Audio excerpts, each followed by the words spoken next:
Hello student, my name is Vikram. Welcomes you to strive for progress. कल हमने संपूरक कोण supplementary angle के बारे में पढ़ा था।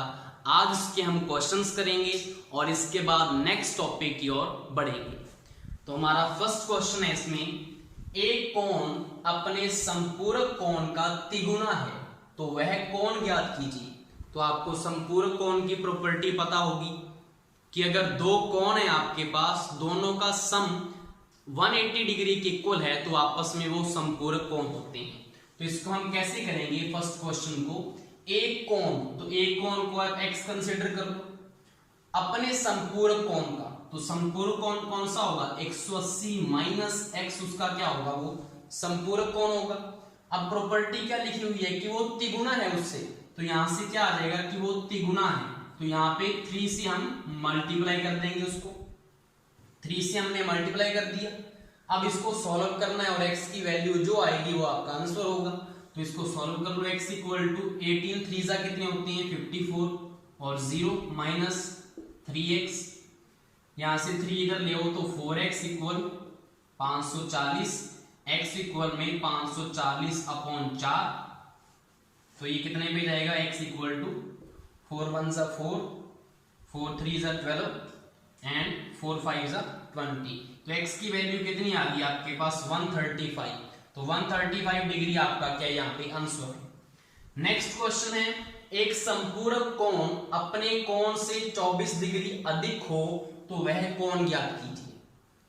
मैं आपको एक सिंपल सा मेथड बताता हूं। जब भी आपको ऐसा पूछा हो कि वह कोण ज्ञात करो तो उसको हमेशा x मानना है आपने, और दूसरे को 180 माइनस x मानना है।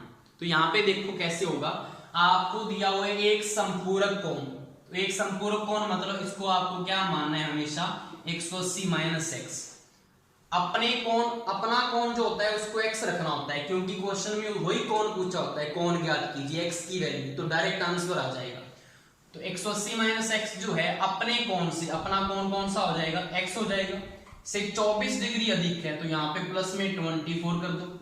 अब सिंपली x की वैल्यू आ जाएगी, वो आंसर है। कैसे, 24 इधर आ जाएगा, 180 minus 24 is equal to x उधर जाएगा तो 2x हो जाएगा। यहाँ 180 में से 24 के कितने होते हैं, 10 में से 4 गया 6, यहाँ पे कितना बचा 7, 7 में से 2 गया 5 और 1 इज इक्वल टू 2x।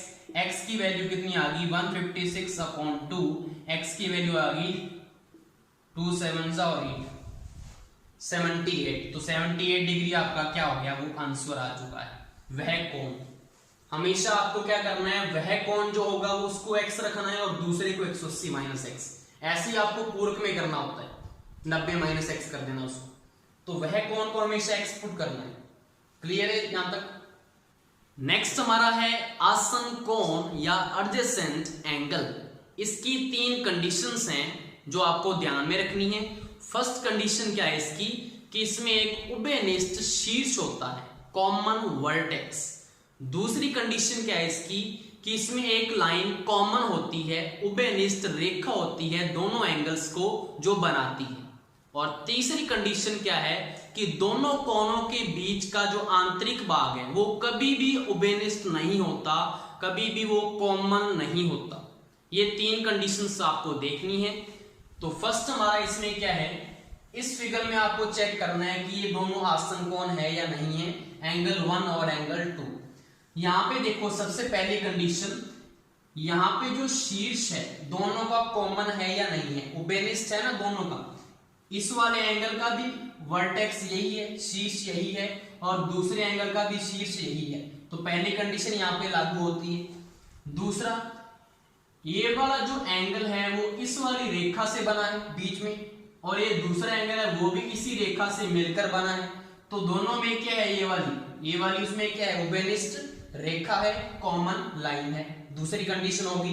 तीसरी कंडीशन क्या है कि दोनों के बीच का जो आंतरिक भाग है, आंतरिक भाग कौन सा होता है, ये वाला। दोनों के बीच का जो आंतरिक भाग है, एंगल एक का वो रहा और एंगल दूसरे का ये वाला जो है, ये इसका क्या होता है, आंतरिक भाग होता है। मुझे बताओ दोनों का आंतरिक भाग कॉमन है क्या, इसका तो इधर ऐसे जा रहा है और इसका इधर ऐसे जा रहा है, तो कॉमन नहीं है।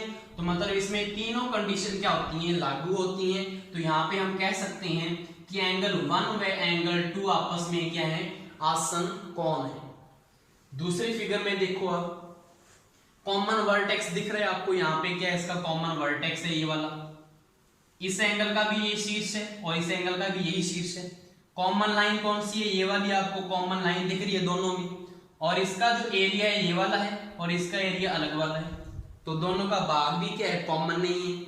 तो तीनों कंडीशन सही है इसकी, तो ये भी आपस में क्या होंगे, आसन कोण होंगे, एंगल 3 व एंगल 4। इस वाले फिगर में चेक करना आप, यहाँ पे देखो ये वाला जो 5 एंगल है उसका जो वर्टेक्स है या शीर्ष है वो तो ये रहा, लेकिन एंगल 6 का जो वर्टेक्स या शीर्ष है वो तो ऊपर है, तो कॉमन तो नहीं है। तो पहली कंडीशन इसमें क्या होगी, लागू नहीं होती, मतलब ये क्या है, आपस में आसन कोण नहीं होंगे। उसके बाद ये देखिए, इसमें देखो एंगल 8 का शीर्ष तो ये रहा और एंगल 7 का शीर्ष ये रहा, तो दोनों शीर्ष अलग अलग हैं, मतलब ये भी क्या है, आसन कोण नहीं है। उसके बाद इसको लास्ट में आपको ये देखना है, एंगल 9 और एंगल 10। एंगल 9 अंदर वाला है जो इस वाली रेखा से ऐसे बना है, और एंगल 10 पूरे से बना है, यहां से लेकर यहां तक पूरा एंगल क्या है, 10 है। यहां से आपको देखने से क्या पता लग रहा है कि शीर्ष दोनों का क्या है, कॉमन है। एंगल 9 और एंगल 10 का शीर्ष कॉमन है, पहली कंडीशन ठीक है। दूसरी कंडीशन क्या है, एक कॉमन लाइन होनी चाहिए, उभयनिष्ठ रेखा होनी चाहिए। तो मुझे बताओ एंगल 9 की उभयनिष्ठ रेखा तो कौन सी है, एंगल 9 तो इन दोनों से बना है, और एंगल 10 किससे बना है, यहां से लेकर यहां तक, तो दोनों में उभयनिष्ठ कौन सी रेखा है, ये वाली दोनों में उभयनिष्ठ है या नहीं है, नीचे वाली। अलग से मैं आपको बताता हूँ, एंगल 9 जो है वो ऐसे करके बना है, ये वाली लाइन उसमें आ रही है, और एंगल 10 जो है वो ऐसे करके इसके ऊपर ही बना है, तो ये वाली जो है वो उभयनिष्ठ रेखा है। इसमें जरूरी नहीं है कि जो बीच वाली है वही उभयनिष्ठ रेखा होनी चाहिए, तो इसमें भी उभयनिष्ठ रेखा है, दूसरी कंडीशन भी ठीक है इसमें। लेकिन जो तीसरी कंडीशन है वो इसमें फॉलो नहीं होती। उसमें क्या बोला था कि इसमें आंतरिक भाग कॉमन नहीं होना चाहिए। तो एंगल 9 का जो आंतरिक भाग है, मुझे बताओ ये वाला क्या है, एंगल 9 का आंतरिक भाग है, लेकिन एंगल 10 का आंतरिक भाग भी इसी में आ रहा है कुछ। एक तो एंगल 10 का आंतरिक भाग ये रहा, एंगल 10 का मैं ऐसे बना देता हूं आपको, एक तो एंगल 10 का ये रहा, लेकिन वो नीचे तक एंगल 10, इसमें भी उसका पार्ट आ रहा है एंगल 10 का।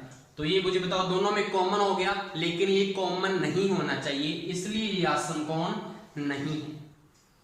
ये आपको आसन कोण का कंसेप्ट था, आई होप सो आपको ये समझ में आ गया होगा।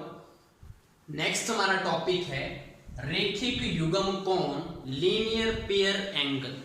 अब इसका कंसेप्ट क्या होता है, इसमें आपका जो आपने आसन कोण पढ़ा है, तो आसन कोण तो बनना ही चाहिए दोनों, लेकिन वो संपूरक कोण भी होने चाहिए, तो उसको क्या बोल देंगे, रेखिक युग्म कोण, या इसको हम क्या नाम दे सकते हैं कि हमें पता है कि इसमें आसन कोण तो बनने ही बनने चाहिए और संपूरक भी होना चाहिए, तो इसको बोल देंगे आसन संपूरक कोण। ये इसका दूसरा नाम है, आसन संपूरक कोण। जैसे कि आपको ये दिख रहा है, ये आसन है या नहीं है, यहाँ पे कॉमन क्या है, वर्टेक्स है, उभयनिष्ठ शीर्ष है, कॉमन यहाँ पे एक लाइन है, उभयनिष्ठ रेखा है, और एक आंतरिक भाग इनका कॉमन नहीं है। ये तो इसकी प्रॉपर्टी होगी पूरी, लेकिन संपूरक है या नहीं है, दोनों का सम क्या होना चाहिए, 180 डिग्री होना चाहिए। तो 145 प्लस 35 अगर करेंगे तो मुझे बताओ कितना आंसर आएगा, 180 डिग्री आंसर आ रहा है। तो यहाँ पे ये हमारा क्या है, आसन संपूरक कोण है, जिसको बोलेंगे रेखिक युग्म कोण। लेकिन अगर हम दूसरी फिगर की बात करें, यहाँ पे क्या हो रहा है, यहाँ पे आसन है या नहीं है, आसन तो है, कॉमन शीर्ष है, एक रेखा जो है वो उभयनिष्ठ है, और आंतरिक भाग जो है वो कॉमन नहीं है, तो आसन तो है, लेकिन ये संपूरक है या नहीं है, संपूरक ये नहीं है, क्योंकि 60 प्लस 45 कितना होता है, 105 डिग्री। ये 180 तो है नहीं, तो संपूरक नहीं है, तो ये रेखिक युग्म कोण भी नहीं होगा। तो ये आपको ध्यान में रखना है कि रेखिक युग्म कोण वही होगा जो आसन भी हो और संपूरक कोण भी हो, इसको हम बोलेंगे रेखिक युग्म कोण। नेक्स्ट हमारा है शीर्षाभिमुख कोण या वर्टिकली अपोजिट एंगल। अब वर्टिकली अपोजिट एंगल क्या होता है, अगर कोई भी दो रेखाएं एक दूसरे को किसी एक पॉइंट पे काटती हो तो आमने सामने के जो कोण है, मतलब जो सम्मुख कोण है, वो क्या होते हैं, वो शीर्षाभिमुख कोण होते हैं और ये सदैव इक्वल होते हैं, सदैव बराबर होते हैं। तो यहां से मैं आपको बना के दिखा देता हूं कि अगर ऐसे एक रेखा ये है और दूसरी रेखा ऐसे जा रही है तो दोनों में क्या होगा, जो आमने सामने की जो एंगल होंगे, ये वाला जो है और ये वाला, इसको एंगल 1 दे दूं, इसको एंगल 2 दे दूं, ये दोनों आपस में क्या होंगे, शीर्षाभिमुख कोण होंगे जो एक दूसरे के क्या है, सम्मुख हैं। ऐसे अगर इसकी बात करें एंगल 3 एंगल 4 के क्या होगा, सम्मुख होगा, तो इसको शीर्षाभिमुख कोण बोलेंगे और ये सदैव बराबर होते हैं। तो हम कह सकते हैं कि एंगल 1 जो है वो इक्वल होगा एंगल 2 के और जो एंगल 3 है वो इक्वल होगा एंगल 4 के। ये इसकी प्रॉपर्टी है। नेक्स्ट हमारा टॉपिक है कि अगर हमारे पास दो समांतर रेखाओं को कोई तिर्यक छेदी रेखा काटे तो उसके साथ कौन कौन सी एंगल्स बनते हैं। चलिए देखते हैं। यहाँ पे हमारे पास ए बी और सी डी दो समांतर रेखाएं हैं और पी क्यू एक तिर्यक छेदी रेखा है जो इन दोनों रेखाओं को काट रही है। तो इनके साथ जो ये वाले एंगल बन रहे हैं उनके बारे में हमने यहाँ पे डिस्कस करना है। तो सबसे पहले हमारा है अंत्य कोण या इंटीरियर एंगल।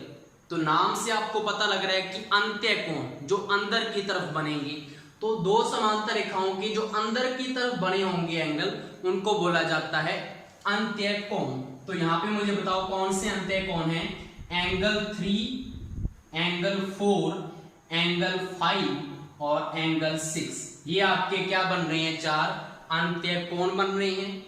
उसके बाद अगर हम बात करें बाह्य कोण या एक्सटीरियर एंगल की, बाह्य मतलब जो बाहर की तरफ बन रहे हैं, तो समांतर रेखाओं के बाहर की तरफ एंगल 1 एंगल 2 बाहर है, एंगल 7 और एंगल 8 भी बाहर है।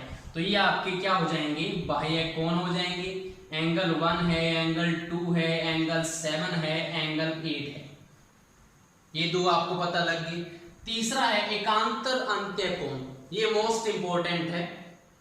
अंत्य कोण का मतलब तो पता ही कि अंदर की तरफ बनेगा। मेन चीज है अल्टरनेट। तो अल्टरनेट एंगल आपको कैसे पता लगेंगे, आपको मैं एक ट्रिक बताता हूं। जहां भी आपको ऐसा Z की फॉर्म में अगर आपको कहीं पे भी कोई रेखा मिल जाए तो वहां पे आपका अल्टरनेट एंगल ही बनेगा। और अल्टरनेट एंगल होते कौन से हैं, Z के ये वाला अंदर की साइड और यहाँ पे अंदर की साइड, इसको बोलते हैं अल्टरनेट एंगल और ये आपस में इक्वल होते हैं। तो जहां पे भी ऐसा पैटर्न मिल गया तो वहां पे क्या होगा, अल्टरनेट एंगल होगा। तो यहाँ पे देखो, यहां से अगर ऐसे स्टार्ट करें फिर नीचे आए और फिर ऐसे जाएं तो मुझे बताओ ये Z बन रहा है या नहीं बन रहा। तो यहाँ पे जो एंगल 3 होगा वो एंगल 6 के क्या होगा, इक्वल होगा और इसको अल्टरनेट इंटीरियर बोलेंगे क्योंकि ये अंदर की तरफ बन रही है समांतर रेखाओं के। तो यहाँ पे क्या है, आपके पास एंगल 3 इक्वल होगा एंगल 6 के और इसको बोलेंगे अल्टरनेट इंटीरियर एंगल। अब आपका एक Z और बन रहा है और वो उल्टा Z बन रहा है। कहाँ पे, यहां से अगर ऐसे स्टार्ट करें फिर ऐसे नीचे लेके आए और फिर यहाँ पे जाएं तो ये भी तो Z बन रहा है। तो यहाँ पे जो एंगल 4 होगा और एंगल यहाँ पे 5 होगा, ये भी इंटीरियर एंगल है और अल्टरनेट तो है ही। तो यहाँ पे भी ये क्या होंगे, आपस में इक्वल होंगे। Angle 4 equal angle 5। तो ये आपका क्या हो गया, अल्टरनेट इंटीरियर हो गया। ऐसे ही आपका क्या होगा, अल्टरनेट एक्सटीरियर एंगल होगा। मेन चीज क्या है इसमें, सिर्फ एक्सटीरियर बाहर का देखना है, बनना वैसे चाहिए Z की फॉर्म में। तो बाहर कौन सा बनेगा और Z की फॉर्म में। तो यहाँ पे देखो, मुझे बताओ अगर इस Z की हम बाहर की तरफ देखें तो यहाँ पे एंगल 1 ये है और एंगल 8 ये है। ये वाला हमारा वही Z था।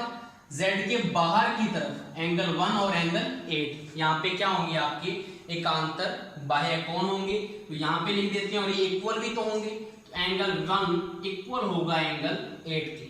और दूसरा क्या बन रहा है आपका, यहाँ पे देखो Z ये बना था, इसके बाहर की तरफ के एंगल, तो ये वाला एंगल 2 और एंगल 7 ये भी आपस में क्या होंगे, अल्टरनेट एंगल होंगे। एंगल 2 इक्वल होगा एंगल 7 की। अब ये यहाँ पे क्यों आए, क्योंकि एक्सटीरियर लिखा था, बाहर वाला देखना था, तो यहाँ पे आ गए। उसके बाद लास्ट हमारा है संगत कोण या कोरोस्पोंडिंग एंगल। कोरोस्पोंडिंग एंगल कौन सा होता है? त्रियक छेदी रेखा के एक ही तरफी एंगल बनते हैं। जैसे कि ये त्रियक छेदी रेखा है, यहाँ पे जो एंगल 1 है, इस लाइन के ऊपर का ये वाला एंगल और इस लाइन के ऊपर का ये वाला एंगल, इनको बोला जाता है संगत कोण। और ये भी आपस में क्या होती हैं? इक्वल होती हैं। तो यहाँ पे एंगल जो 1 है इक्वल होगा एंगल 5 के, इसको कोरोस्पोंडिंग एंगल बोला जाता है। और अगर इस साइड बात करें, एंगल 2 किसके इक्वल होगा? एंगल 6 के। ये भी एक प्रकार का संगत कोण बन रहा है। तो एंगल 2 जो है वो इक्वल होगा एंगल 6 के। और कौन सा बन रहा है? यहाँ पे अगर इसकी बात करें, एंगल 3 जो है ऐसे करके नीचे की तरफ आ रहा है, इसमें भी यहाँ पे नीचे की तरफ कौन सा आ रहा है? एंगल 7। तो यहाँ पे क्या होगा? एंगल 3 जो है वो इक्वल होगा एंगल 7 के। ये भी एक संगत कोण है। यहाँ पे अगर देखें, ये भी नीचे की तरफ ऐसे बन रहा है और ये भी नीचे की तरफ ऐसे बन रहा है, तो ये भी आपस में क्या होंगे? संगत कोण होंगे। एंगल 4 इक्वल होगा एंगल 8 के। तो यहाँ पे आपको पता लग गया होगा कि इसमें पैटर्न कैसे बन रहा है कि अगर ऐसे एंगल ऊपर बन रहा है तो नीचे भी ऐसे बनेंगे। तो यहाँ पे ये क्या होंगे? संगत कोण। और अगर यहाँ पे अगर बात करें तो ऐसे नीचे बन रहा था, तो यहाँ पे भी नीचे वाला देखा हमने, इनको संगत कोण बोला जाता है। तो आपको ये वाले सारे एंगल क्लियर हो चुके होंगे। इसमें आपको 2 प्रॉपर्टीज और ध्यान में रखनी है। त्रियक छेदी रेखा के एक ही तरफ के अंत्य कोणों का योग 180 डिग्री के बराबर होता है। तो मुझे सबसे पहले तो बताओ, त्रियक छेदी रेखा की एक तरफ कौन सी है? एक तो ये तरफ है, एक ये है। तो हमने सबसे पहले इसको देखना है। एक तरफ के कोण, वो भी कौन से? अंत्य कोण। अंत्य मतलब 4 और 6, यही तो अंत्य कोण है ना, इसमें अंदर की तरफ जो बन रहे हैं। तो इन दोनों का सम क्या होगा? 180 डिग्री होगा। ये आपको कंसेप्ट ध्यान में रखना है। एंगल 4 प्लस एंगल 6 कितना होगा? 180 डिग्री। एक तो ये आपको ध्यान में रखना है। ऐसी आपका यहाँ पे भी सेम चीज लगेगी। अगर इस साइड देख लें हम त्रियक छेदी रेखा की, तो एंगल 3 प्लस एंगल 5 कितना होगा? 180 डिग्री होगा। ऐसे दूसरा कंसेप्ट क्या है कि त्रियक छेदी रेखा के एक तरफ के बाह्य कोणों का योग भी कितना होता है? 180 डिग्री होता है। अब इसकी एक साइड के बाह्य कोण कौन से हैं? एंगल 2 और एंगल 8, ये बाहर की तरफ बन रहे हैं, इनका योग भी क्या होगा? 180 डिग्री होगा। तो यहाँ पे क्या लिख सकता हूं मैं? एंगल 2 प्लस एंगल 8, वो भी कितना होगा? 180 डिग्री होगा। अब आप बोलेंगे सर इस वाली साइड भी तो बता दो। तो एंगल 1 और एंगल 7 का जो योग है वो भी कितना होगा? 180 डिग्री, क्योंकि ये भी क्या है? बाह्य कोण है, वो भी एक तरफ के। तो ये सारा का सारा कंसेप्ट था हमारा त्रियक छेदी रेखा से बनने वाले कोणों का। इसके बाद इसकी हम क्वेश्चन आंसर करेंगे। फर्स्ट क्वेश्चन है हमारा, AB पैरेलल CD, तो x की वैल्यू बतानी है क्या होगी।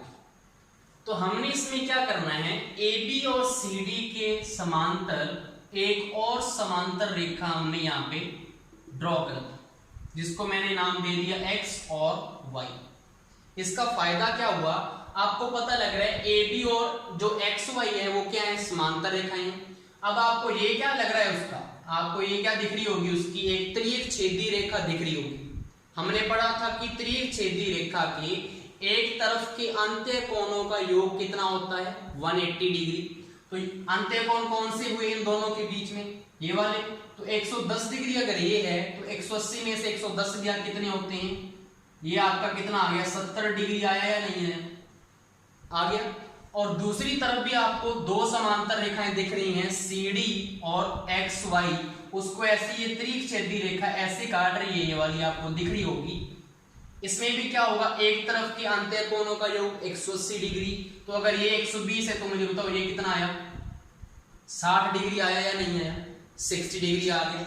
अब आप मुझे बताओ, एक सरल रेखा की एक तरफ के कोणों का योग कितना होता है? 180 डिग्री होता है। तो यहाँ पे ये 70 डिग्री है, ये 60 डिग्री है, तो x आप निकाल सकते हो क्योंकि टोटल 180 बनेगा। तो 70 और 60 कितने होते हैं? 130 होते हैं। 180 माइनस 130 कितना आएगा? 180 माइनस अगर 130 करोगे तो आपके पास x की वैल्यू कितनी आ जाएगी? 50। तो यहाँ पे x की वैल्यू कितनी आ गई? 50 डिग्री। तो यहाँ पे आपका समांतर रेखाओं त्रियक छेदी रेखा वाला कंसेप्ट यहाँ पे यूज हुआ। नेक्स्ट हमारा क्वेश्चन है, इसमें भी ए बी पैरेलल है सी डी की और एक्स की वैल्यू बतानी है। एक्स अब यहाँ पे है, इसको कैसे करेंगे? आपको पता है ए बी और सी डी पैरेलल है। मैंने क्या किया, यहां से एक समांतर रेखा यहाँ पे ड्रॉ कर दी। यहाँ पे मैंने एक क्या बना दी, एक समांतर रेखा बना दी। समांतर रेखा दिख रही है, मैंने इसको भी एक्स और वाई नाम दे दिया। ए बी और सी डी के पैरेलल है, ये समांतर है। अब आप मुझे बताओ, यहाँ पे आपको अल्टरनेट एंगल दिख रही है या नहीं दिख रही? अल्टरनेट एंगल यहाँ पे देखो, ये ए बी एक्स वाई के समांतर है और ये एक प्रकार की क्या है, त्रिक सीधी रेखा बन गई। अगर ये 42 डिग्री है तो ये कितना होगा? ये भी तो 42 डिग्री होगा, क्योंकि ये z की फॉर्म बन गई है ना आपके सामने, z की फॉर्म बन रही है तो ये 42 डिग्री होगा। यहाँ पे आपको एक अल्टरनेट एंगल और दिख रहा होगा, एक्स वाई और सी डी के बीच में ये त्रिक सीधी रेखा है।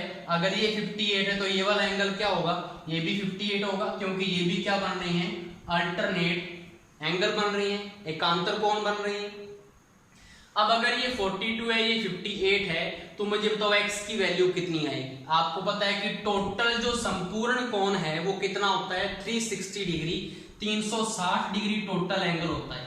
360 डिग्री में अगर माइनस कर दें 42 प्लस 58 तो किसकी वैल्यू आ जाएगी? x की वैल्यू आ जाएगी।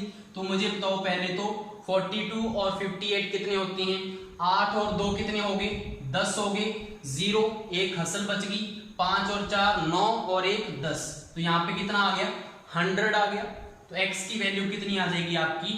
260 डिग्री। ये आपका x का आंसर हो गया। सेकंड क्वेश्चन आपका सॉल्व हो चुका है। अल्टरनेट एंगल वाली प्रॉपर्टी यहाँ पे लगाई है हमने, समांतर रेखा प्लॉट करके।